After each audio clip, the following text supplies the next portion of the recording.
পুর বানানোর ঝামেলা ছাড়া যদি আলুর চপ বানাতে মন চায় তাহলে এইভাবে দুটো আলু দিয়ে রেসিপিটা বানিয়ে দেখতে পারেন। খেতে ভীষণ ভালো হবে।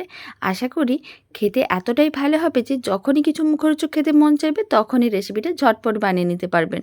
প্রথমে দুটো আলুর খোসাটা ছাড়িয়ে নিতে হবে, গ্রেটারে গ্রেট করে নিতে হবে। এইরকম একটা ছোট্ট গ্রেটারে গ্রেট করে নিয়েছিলাম, তাহলে অনেক তাড়াতাড়ি রেসিপিটা রেডি হয়ে যাবে।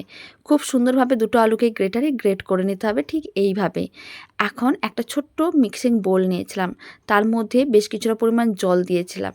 এবার গ্রেট করা আলুটা দিয়ে দিতে হবে, খুব ভালো করে ধুয়ে নিতে হবে যাতে কোনো রকমের ময়লা না থাকে। 2 থেকে 3 বার জল দিয়ে খুব ভালো করে ধুয়ে নিয়েছিলাম। এখন জলে ভিজিয়ে রেখেছিলাম। আপনারা দেখুন গ্রেট করা আলুগুলো কিন্তু আগের থেকে অনেকটাই অন্যরকম হয়ে গেছে। এবার জলটা ফেলে দিতে হবে। আর গ্রেট করা আলুগুলোকে এক সাইডে নিয়ে নিয়েছি, জল ঝরিয়ে নিতে হবে। কড়াই বসিয়ে দিয়েছি, কড়াইয়ের মধ্যে 1 চামচের মতন সাদা তেল দিতে হবে।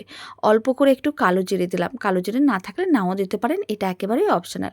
হালকা একটু কালো জিরে দিলে স্বাদ ও গন্ধ খুব ভালোই আসে।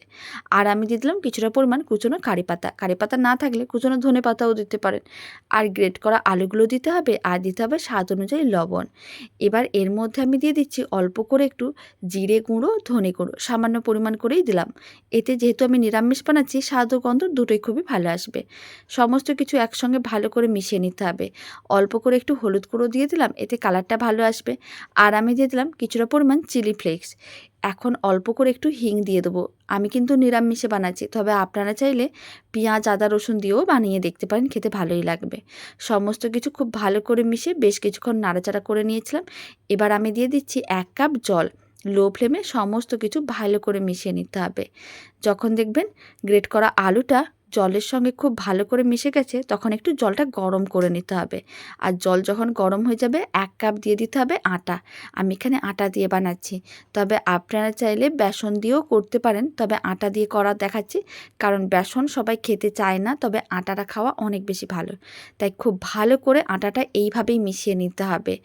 আর একটা ডো রেডি করতে হবে, ফ্লেমটা লোতেই রাখতে হবে। যখন দেখবেন ডো রেডি করা হয়ে গেছে, ফ্লেমটা অফ করে দেবেন, তারপর একটা প্লেটে করে নামিয়ে ঠান্ডা করে নিতে হবে। হাতে অল্প করে তেল ব্রাশ করে নিতে হবে, অল্প করে অংশ হাতের মুঠোর মধ্যে নিয়ে নিতে হবে।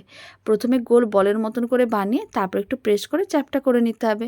যেইভাবে আমরা চপ রেডি করি ঠিক সেইভাবেই রেডি করে নেব, মানে সাইজটা ঠিক সেরকম করে রেডি করব। প্রসেসটা কিন্তু আলাদা, এটা একেবারে অন্যভাবে রেডি হয় আর খেতে কিন্তু ভীষণ ভালো হয়। বাড়িতে একবার হলেও বানিয়ে দেখতে পারেন। সমস্তগুলো একইভাবে রেডি করে নিয়েছিলাম, এখন ভেজে নিতে হবে। তার জন্য একটা ফ্রাইং প্যান বা একটা কড়াইয়ের মধ্যে বেশ কিছুটা পরিমাণ তেল গরম করে নিতে হবে। তেল গরম করে নেওয়ার পরে সমস্তগুলো গরম তেলের মধ্যে দিয়ে দিতে হবে। ফ্লেমটা মিডিয়ামে রাখতে হবে আর উল্টে পাল্টে লাল লাল করে ভেজে নিতে হবে। তাহলেই রেডি হয়ে যাবে দারুণ স্বাদের এই মুখরোচক রেসিপি। খেতে এত ভালো হয়, অল্প একটু টমেটো কেচাপ দিয়ে খেয়ে দেখতে পারেন, বা চা বা কফির সঙ্গেও খেয়ে দেখতে পারেন, দারুণ লাগবে খেতে। আপনারা দেখুন উল্টে পাল্টে বেশ লাল করে ভেজে নিয়েছি, তুলে একটা প্লেটের মধ্যে রেখে দিতে হবে।